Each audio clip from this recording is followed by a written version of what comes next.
Hello and welcome to the Alfa Romeo Giulia Sprint GT Veloce, an extremely long name for a small car. So this is one of the latest cars added to Gran Turismo 7 with update 1.34, and it is completely different to the other vehicles we got, because in the same update we received the Nissan R32 GTR Nismo, literally the performance version of the Nissan R32 GTR, and we received a 1200 horsepower Ford Maverick. So very different compared to those two.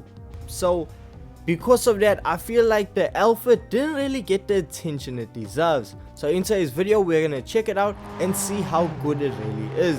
Now the Alfa is really similar to the Nissan GTR Nismo, and that's because just like the GTR Nismo, well, it took the already performance version of that vehicle and added more performance. That's exactly what the Sprint GT Veloce is. So it took the Sprint GT, which was already the sports version of the Alfa Romeo Giulia, and still tweaked it, updated it, and added more power and a lot more torque.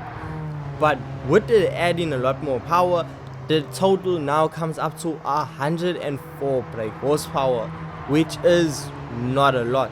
That actually makes it one of the least powerful vehicles in Gran Turismo 7. So yes, starting off, if we look at the stats on paper, it's not looking very promising. But that's the thing, the Italian vehicles of that time period were absolutely incredible.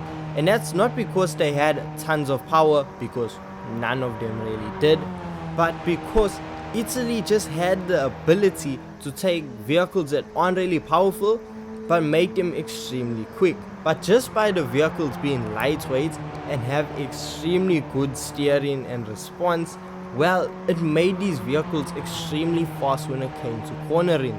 Now on the particular track that I'm using, I was able to take the Alfa around most of the corners completely flat out. And that's because I wasn't actually going that fast, so I didn't have to brake. But the Alfa just has the ability to just turn in whenever you say. It's such a responsive vehicle, and I really didn't expect it. So you might be underwhelmed if you jump from the 1200 horsepower Maverick into this. You are gonna feel a very big difference. But that's the thing, with a vehicle being slow like this, it really gives you a time to appreciate how much faster some of the other vehicles are. But that doesn't mean just because a vehicle is slow, you can't have fun with it. Because trust me, once you start adding a few tweaks and mods to this vehicle, it becomes a whole lot more fun. So just by heading over to the tuning shop, we can now see that we can start upgrading that power level from 104 and really make a big difference. So now that we fully upgraded the Alfa Romeo, we see a drastic improvement in the performance. The car now produces 273 brake horsepower and comes in at a weight of 852 kgs. So that means we were able to remove almost 200 kgs from the vehicle and double the brake horsepower, which should mean this is a drastic overall improvement of the vehicle. So now when we take it back out on circuit, there should be a massive change.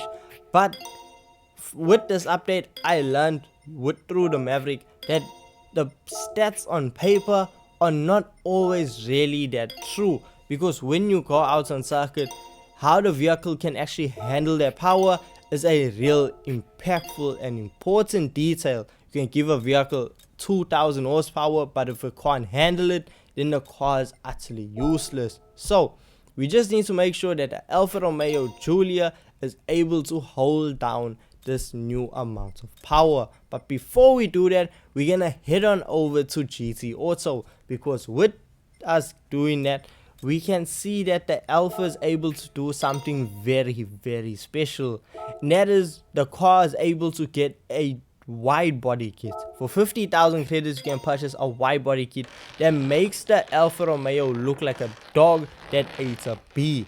But if we look past that, we actually notice that once we removed both the front and the rear bumper, we now have the Alfa Romeo GTA M. Now the Alfa Romeo GTA M was not actually made by Alfa Romeo. It was never available from factory and never received its own typo number. Basically, the AM was a special race version which a company by the name of Auto Delta built.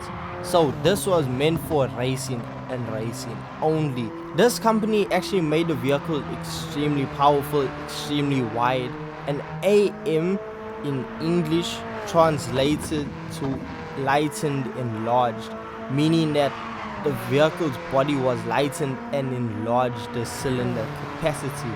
And with the enlarged cylinder capacity, the vehicle now produced 237 brake horsepower and with a weight of 940 kgs. It seems like with us fully upgrading the Alfa Romeo, we have more of a GTA M than a standard Sprint Veloce. So it's only fitting that we put the widebody on and the livery to really just accentuate the fact that we are no longer a Veloce, but we are now a GTA M. Now if you are paying attention to the footage on your screen, you are noticing that the Alfa now is so much faster compared to the standard version. Now it does have a lot more power, but it doesn't lose the main feature of this vehicle, and that was the car's great handling. This car, you are still able to really send it through every corner and still make it out alive. With the racing soft tires and even having no traction control on, the car still has a very solid level of grip, which means the car isn't really stepping out, it's more getting you around corners as fast as possible. And for a vehicle like this, I feel like a lot of people are going to be overlooking it, even though it is a really extraordinary vehicle. It has great history, great performance, but just because of the vehicles that it came out with, people are gonna overlook it and not really pay much attention to it. Now I'm gonna be honest with you here, I first needed a couple of days to get used to it for me to actually appreciate it. Yes, having vehicles with over 1000 horsepower, 800 horsepower is fun, but sometimes you don't need all that power, and the Alfa Romeo Giulia Sprint GT Veloce is the perfect example of that. With under 300 horsepower, being extremely lightweight and super agile, it shows you how good it is just to have a vehicle that can handle absolutely perfect. So with all this being said, hope you guys do go and to enjoy this video. Don't forget, leave a like and subscribe for more Gran Turismo 7 content. And if you tried out the Alfa Romeo for yourself, I want to hear from you guys. What do you think of it? Are you a fan? Not? Well, just let me know. With all this being said, thank you so much for watching, and I'll see you guys in the next one. Peace.